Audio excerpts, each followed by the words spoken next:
రాజధాని ప్రాంతంలో ఇప్పటికే మొదటి విడత ఇచ్చిన భూములు ఇచ్చిన రైతులకు వారి పరిస్థితి అతిగతి లేని పరిస్థితులలో ఇక్కడ రైతాంగం కానీ ఇక్కడ ప్లాట్లు ఇచ్చిన రైతులు ఉన్నారు. రోజు మేము చూస్తూ ఉంటాం, సిఆర్డీ ఆఫీస్కి పోయినామంట, మేము అక్కడ 3 రోజులు 6 రోజులు 7 రోజులు ఎదురు చూస్తున్నాము, ఎవరే కానీ మమ్మల్ని పట్టించుకున్న దాఖలాలు లేవు అని చెప్పేసి రైతుల యొక్క బాధను చూస్తూ ఉంటాం. ఇక్కడ వారికి వాళ్ళ భూమి ఇచ్చిన తర్వాత వాళ్ళ ప్లాట్లు ఎక్కడ వస్తాయో తెలియదు, ఏమొస్తాయో తెలియదు. మమ్మల్ని అంటే ఇగ్నోర్ చేసినారు. మా ప్రాంతాన్ని అంతా కూడా ఏ విధంగా భ్రష్టు పట్టించాలో ఆ విధంగా భ్రష్టు పట్టించినారు. ఇక్కడ మిమ్మల్ని నమ్మి చేసిన వాళ్ళకు మీరేం చేస్తున్నారో అర్థం చేసుకోండి. ఈరోజు నిన్న చూస్తే ఆశ్చర్యకరమైంది ఏంటంటే, రాజధాని 2వ దశ దానిలకు 709 చదరపు కిలోమీటర్లతో మాస్టర్ ప్లాన్, అంటే 175 ఎకరాలు దగ్గర దీనికి కావాలి అని చెప్పేసి. ఎవరిని నాశనం చేయడానికి? పచ్చని 3 ఉండి 3 పంటలు వచ్చే ఈ ప్రాంతంలో ఇక్కడ ఏదో జరిగిపోతుంది, ఎక్కడా లేని విధంగా అభివృద్ధి చేస్తాము అని చెప్పేసి నమ్మబలికి ఆ రైతుల దగ్గర అంతా వ్యవసాయ భూమి తీసుకొని ప్లాట్లు ఇస్తామని చెప్పేసిన మీరు ఈరోజు ఇక్కడ ఈ ప్రాంతానికి చేస్తున్నది ఏంటి? వాళ్ళకు ప్లాట్లకు చూపించకపోగా 2వ దశ 3వ దశ ఇంకా ఒక ఎయిర్పోర్ట్ కావాలి అని చెప్పి దాని మీద చాలామంది చాలా విధాలుగా మాట్లాడినారు. ఎందుకు ఆ ఎయిర్పోర్ట్ ఎందుకు కావాలి, పక్కనే గన్నవరం ఉందిగా, ఎందుకు అంత పెద్ద రైల్వే స్టేషన్ కావాలి, ఈ విధంగా చాలామంది మాట్లాడినారు. కానీ ఎందుకు మీరు ఈ విధంగా మోసం చేస్తున్నారు ఈ ప్రాంత ప్రజల్ని? మీరందరూ కూడా మీరందరూ కూడా ఆలోచించుకోండి. ఏదో మేము వ్యతిరేకమో ఇంకోటి వ్యతిరేకమో కాదు. ఇక్కడ ఈ ప్రాంతంలో ఉన్న ఈ రైతాంగానికి ఇచ్చిన భూమికి మీరు ఏ విధంగా వాళ్ళని కాంపెన్సేట్ చేసి ఇస్తున్నారు? మీరు నిన్న రిపబ్లిక్ డే దాంట్లో చూస్తేనే ఎంత డొల్లగా ఉందో అర్థమవుతోంది. మీరు చేసిన పెరేడ్లోనే ఎప్పుడో 14 నుంచి 19 వరకు కట్టించిన స్టాఫ్ క్వార్టర్స్ని చూపించేసి మీరు చేసే ప్రయత్నం చేస్తున్నారు.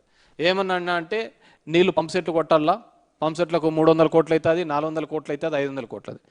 దేశంలో ఎవడైనా కానీ కంపచెట్లు తీయడానికి 330 కోట్లు వాడతారండి? ఇదేం ఒక రోజుతో ఆగిపోయేదే? ప్రతి సంవత్సరం పీకాల్సిన కంపచెట్లే కదా, ఒక పూటతో ఆగిపోయే కంపచెట్ల? మళ్ళీ వర్షం పడుతుంది, మళ్ళీ కంపచెట్లు వస్తుంది. మళ్ళీ ఏమైనా ఈ ప్రాంతంలో జరిగి ఉంది అంటే అది కంపచెట్లు తీసేది, దాంట్లో దోపిడీ మాత్రం లేదు. కేవలం పనుల రూపంలో పర్సంటేజీలు దోచుకోవడానికి మాత్రమే ఈ ప్రభుత్వం పనిచేస్తుంది. ఎక్కడో చూసా లోకేష్ ఇంతవరకు మాట్లాడతా మేమేం చేయగలుగుతామో అన్నీ అనుకునే అన్నీ చేయలేం కదా అనే పద్ధతిలో ఏదో పార్లమెంటరీ వాళ్ళ మీటింగ్లో మాట్లాడడం జరిగింది. కాబట్టి మీరందరూ కూడా మనందరం కూడా ఆలోచించాల్సింది, జనాల్ని ఏ విధంగా మోసం చేస్తున్నారు, ఏ విధంగా వాళ్ళు ఇచ్చిన హామీలు. నిన్న ఎక్కడో ఎన్డీటీవీ ఇంటర్వ్యూలో చూసినాం, 20 లక్షల కోట్లు తీసుకొని వచ్చినామని, మళ్ళీ 20 మిలియన్ జాబ్స్ అనే ఏదో తీసుకొని వచ్చినా, మళ్ళీ దాన్ని సరి చేసుకునే ప్రయత్నం చేసినారు. 20 లక్షల ఉద్యోగాలు ఎక్కడికి వచ్చినాయప్ప? డేటా రిలీజ్ చేయండి, ఏ కంపెనీలలో ఎన్నెన్ని ఉద్యోగాలు ఇచ్చినామో రిలీజ్ చేయండి. రిలీజ్ చేసే స్థితిలో మీరున్నారా? ప్రతి ఒక్క చోట కూడా ఒక దోపిడీ చేసే కార్యక్రమాలు తప్ప వేరేది ఏదే కానీ ఈ ప్రాంతంలో కనపడటం లేదు. అంతకు మించి మిగతా చోట్ల ఏమైనా చేస్తున్నారా అంటే అది లేదు. తెచ్చిన అప్పంతా ఎక్కడికి పోతుంది? ఇక్కడ మేము అడగదలుచుకునేది ఒకటే, తెచ్చిన డబ్బులంతా ఎక్కడికి పోతున్నాయి? ఈ ప్రాంతంలో అభివృద్ధి పేరుతో తీసుకొని వస్తున్న నిధులు ఇక్కడ అభివృద్ధి జరగటం లేదు. అది జరగకపోగా ఇంకా భూమి కావాలి అన్నారు. మీరు చేస్తున్న దానికి చూస్తే అంటే ఇటువైపు నెల్లూరు సరిపోదు, ఇటువైపు చూస్తే భీమవరం వరకు కూడా భూములు సరిపోవు. మేము కోరుకునేది ఒకటే, మేము ఈ ప్రాంతానికి వ్యతిరేకంగా కానీ ఇంకో విధంగా కాదు, ఇక్కడ చూపిస్తున్నటువంటి శ్రద్ధ మిగతా ప్రాంతాల మీద చూపించండి. అన్ని ప్రాంతాలు సమతుల్యంగా ఉండాలి అనేది మేము కోరుకుంటుంది. వైఎస్ఆర్ కాంగ్రెస్ పార్టీ నుంచి మొదటి నుంచి కూడా కోరుకునేది, ఆలోచన చేసేది అన్ని ప్రాంతాలు కూడా సమానంగా చూడాలి, ఆ విధంగా ముందుకు అడుగులు వేయాలనే దాని మీదనే కోరుకుంటున్నాం. ఈరోజు ఇంకా జనాలు మభ్యపెట్టే కార్యక్రమం చేయొద్దండి. ఇప్పటికే మీ సూపర్ 6 హామీల వల్ల మోసపోయినాం, దగాపడ్డాం.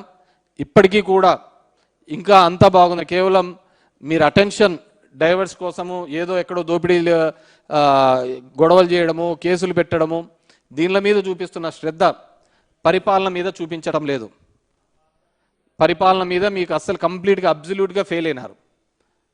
మీరు చూడండి, ఎక్కడైనా కావచ్చు, మీరు జరుగుతున్న ప్రతి క్రమంలోనూ కూడా దౌర్జన్యాలు, దోపిడీలు. కోడినికి వస్తే కేసు అంటారు, గొర్రెనికి వేస్తే కేసు అంటారు, మనుషుల్ని చంపితే కూడా వాళ్ళని పెద్దగా శిక్షించలేని పరిస్థితిలో మీరున్నారు. కాబట్టి ఈరోజు వైఎస్ఆర్సీపీ తరఫున ఒకటే మేము అడుగుతున్నాం, అన్ని ప్రాంతాలు సమగ్ర అభివృద్ధి చేయండి. కేవలం పేపర్ల మీద కాదు, ఫీల్డ్ లెవెల్లో అభివృద్ధి చేయాలి. ఈ రిపబ్లిక్ డే రోజు, 77th రిపబ్లిక్ డే రోజు ఇప్పటికైనా మీరందరూ కూడా, ఎందుకంటే ఎవరైనా ప్రెస్లో రాస్తా అంటే, ప్రెస్లో మాట్లాడుతూ ఉంటే వాళ్ళను జైళ్ళలో వేస్తున్నారు. ఎక్కడ ఏ దాని మీద ఉందో నాకు అర్థం కావటం లేదు. ఇంకా 77 సంవత్సరాల స్వతంత్ర భారతంలో ఇంకా ఈ అరాచక పాలన ఏంటో నాకు అర్థం కావటం లేదు. ఇంకా మభ్యపెట్టడం, మోసం చేయడం, ఒక నెరేటివ్ని బిల్డప్ చేసి దాని మీద ఎస్టాబ్లిష్ చేసుకుంటూ పోతుంది ఈ ప్రభుత్వం. డెఫినెట్గా ఇప్పటికైనా మానుకొని రాబో కాలంలో ఖచ్చితంగా ఈ రాష్ట్రం యొక్క సమాభివృద్ధికి తోడ్పడాలి. ఎందుకంటే మీరు ఎప్పుడు జగన్మోహన్ రెడ్డినితో కంపేర్ చేస్తూ అంటారు, అతనేంది నాకు ఇది ఇదని. మన లోకేష్ పోయినప్పుడు కూడా అంటాడు ఏడుపు కొట్టు బ్యాచ్లు. ఎవడు ఏడుపు కొట్టు బ్యాచ్లు? మీరు కాదా ఏడుపు కొట్టు బ్యాచ్లు? పొద్దున్న లేచిన నుంచి జగన్మోహన్ రెడ్డి మీద ఏడ్చేది మీరా మేమా? ఏడుపు కొట్టు బ్యాచ్లు మీరు. ఇప్పటికి 2 సంవత్సరాలు అయితే అంటుంది. ఏ రోజైనా జగన్మోహన్ రెడ్డి పేరు చెప్పకుండా మీరు మాట్లాడిన సందర్భం ఉందా? మీరు ఈ ప్రాంతంలో చేసిన అభివృద్ధి కానీ, ఈ ప్రాంతంలో చేసిన ఈ పనిని నేను చేశాను, ఈ అభివృద్ధి నేను చేశాను, ఈ కాలంలో సంక్షేమం ఇది చేశాను చెప్పుకునే కాలం ఉందా? లేదు కదా. ఇంకా అదే ఏడుపే. ఎవడో కట్టిన హైదరాబాద్ నేను కట్టించానంటారు, ఎవరో చేసిన దాంట్లోకి నేను చేశామని అంటున్నారు. నువ్వేం చేసావు? ఉమ్మడి ఆంధ్రప్రదేశ్లో 9 సంవత్సరాలుగా ముఖ్యమంత్రిగా ఉన్నావు. ఉమ్మడి ఆంధ్రప్రదేశ్ అంటే ఈ ప్రాంతం కూడా వస్తుంది కదా. కేవలం హైదరాబాదే కాదు కదా వచ్చేది, ఈ ప్రాంతం కూడా వస్తుంది. మరి ఈ ప్రాంతంలో ఉమ్మడి 9 సంవత్సరాలు నువ్వేం చేసావు? విజయవాడకి ఏం చేసావు? గుంటూరుకి ఏం చేసావు? అమరావతికి ఏం చేసావు? శ్రీకాకుళం చేసావు? గోదావరి జిల్లాలకు ఏం చేసావు? రాయలసీమకి ఏం చేసావు? మీరు ఏ పని చేయకుండా మా జగన్ మీద, మా నాయకత్వం మీద ఏడుపు కొట్టు మా ఎందుకు? పొద్దున్న లేచిన నుంచి ఇదే ఏడిపే కదా మీరు చేస్తాండేది. మేమెందుకు ఏడ్చినాం? మేము చేసిన పనిని కూడా మీరు తీసుకోబోతున్నారు క్రెడిట్. మీరు మీ దాంట్లో అకౌంట్లో వేసుకుంటున్నారు.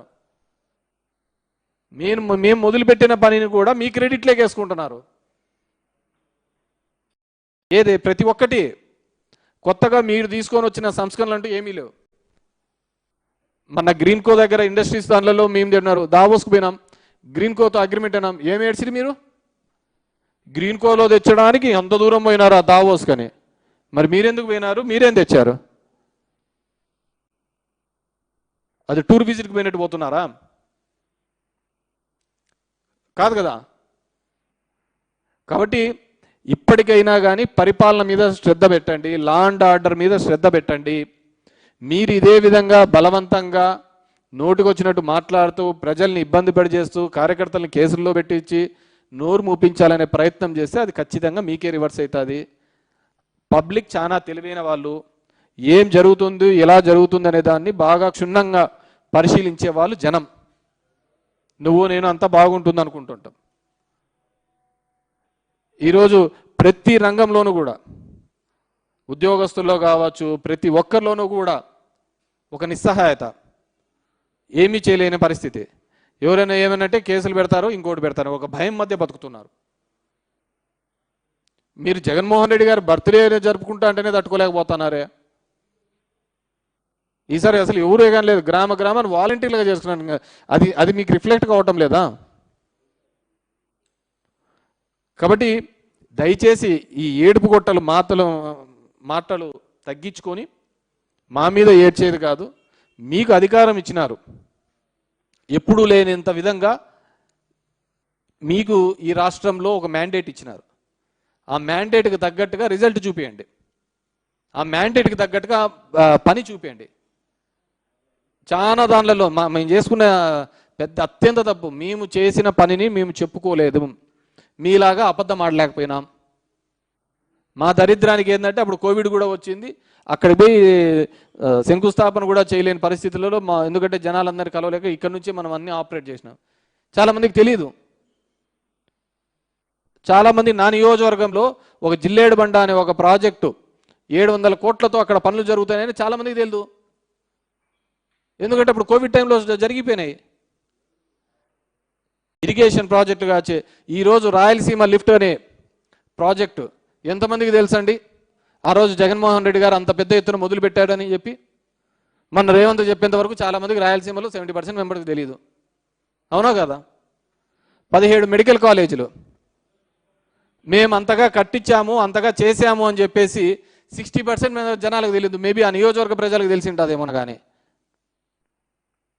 కానీ మొన్న మీరు పీపీపీ చేయడంతో మేము జనం దగ్గరికి వెళ్ళడము, జనం దగ్గర నుంచి వెళ్ళి ఆ హాస్పిటల్స్ చూపించే ప్రయత్నం చేయడంతోనే కదా ఈరోజు జనాలకు అందరికీ తెలిసినది. నిజంగా మేము మా తప్పది, మేము చేసింది చెప్పుకోలేకపోయినాం. మా జగన్మోహన్ రెడ్డికి ఎప్పుడే కానీ లేదు వేరే వాళ్ళ దాని మీద ఇతని పేరు రాసుకోవాలని చెప్పి. నిన్న జరిగిన భూ సర్వే వరకు ఇప్పటికైనా క్లియర్ చేసినారో చెప్పు. ఫ్రీ హోల్డ్లో వైఎస్ఆర్సీపీ వాళ్ళదే అని చెప్పి దీంట్లో మాఫియా చేసినారు. ఇన్నాళ్ళు 2 సంవత్సరాలు అవుతుంది. ఏం ఎంక్వైరీ తేల్చినారు? ఎంతమందికి ఫ్రీ హోల్డ్ నుంచి రిలీజ్ చేసినారు చెప్పండి? రోజు రెవెన్యూ క్లినిక్లు అన్నారు, అన్ని క్లినిక్లు అన్నారు. 2027 కల్లా అన్నీ అయిపోజేస్తామంటున్నారు. ఇప్పుడు ఐ ఛాలెంజ్ 2027 గన మీరు రెవెన్యూ సమస్యలన్నీ కానీ క్లియర్ చేస్తే గన, రెవెన్యూ సమస్యలు లేవని క్లియర్ చేస్తే నేను ఎలక్షన్లో కూడా పోటీ చేయనయ్యా. మీ నోటికి వస్తే అబద్ధాలు. ఇదే విధంగా మొన్న కూడా కల్తీ లిక్కర్ దొరికినప్పుడు బెల్ట్ షాప్లే లేకుండా చేస్తామని చెప్పినాడు. ఏం తగ్గినాయా? ఊరూరికి ఉన్నాయి. ఇదే జగన్మోహన్ రెడ్డి గారు రీసర్వే మొదలుపెట్టి చేసి 1924 తర్వాత మళ్ళీ 100 ఏళ్ళకు జగన్మోహన్ రెడ్డి గారు పెట్టి చేస్తే దాని మీద ఏమేమో అనరి. మీ భూమి లాక్కుంటాడు, ఇది ల్యాండ్ టైటిలింగ్ కాదు, ల్యాండ్ గ్రాబింగ్ యాక్ట్ అని చెప్పి మా దరిద్రం మేము చెప్పుకోలేకపోయినాం. అరే 100 ఏళ్ల తర్వాత ఇది చేస్తున్నాం, దీనివల్ల మీకు ఇంత మేలు జరుగుతుందని చెప్పుకోలేనంత పరిస్థితుల్లో మేము తయారు చేసినారు. మా లీడర్ కూడా చెప్పుకోలేకపోయినాం. ఒక్కటి 20 సంవత్సరాలు మీరు సాగులో ఉంటే చాలు, దానిలకు సేలపు రైట్స్ ఇచ్చిన జగన్మోహన్ రెడ్డి కదా. అంటే ప్రభుత్వ భూమిలో కూడా మీరు సాగులో 20 సంవత్సరాలు ఎటువంటి లావాదేవీలు జరుపుకోకుండా ఉంటే 2004 నుంచి 2024 వరకు ఆ భూమి క్రయ విక్రయాలు చేసుకోవడానికి కూడా అధికారం ఇచ్చిన జగన్మోహన్ రెడ్డి మీ భూములు కాజేస్తున్నాడంటే ఎలా నమ్మగలిగినారు? ఏమంటే చంద్రబాబు నమ్మించినాడు. రోజు ఫోన్లే, మీ భూమి ఎత్తపోతున్నారు అని ఫోన్లు చేస్తా అంటే జనాలు ఏం చేస్తారు? మీకు కూడా సగం మందికి తెలియదు. 20 సంవత్సరాల భూమిలో మీరు గన ఉంటే గన, అది ప్రభుత్వ భూమిలో మీకు పట్టా ఉండి 20 సంవత్సరాలు మీ చేతిలో ఉంటే గన దాని క్రయ విక్రయాలు కూడా చేసుకోవచ్చు. డికేటి భూమిలో గతంలో ఎప్పుడు ఉండేది? 1954 కంటే ముందు ఉండేది మాత్రమే రిజిస్ట్రేషన్ క్రయ విక్రయాలు చేసుకునేకి, జీవో నెంబర్ 585 ప్రకారం. 22 లక్షల ఎకరాలు వేసినది ఎవరు? చంద్రబాబు నాయుడు గారు కదా.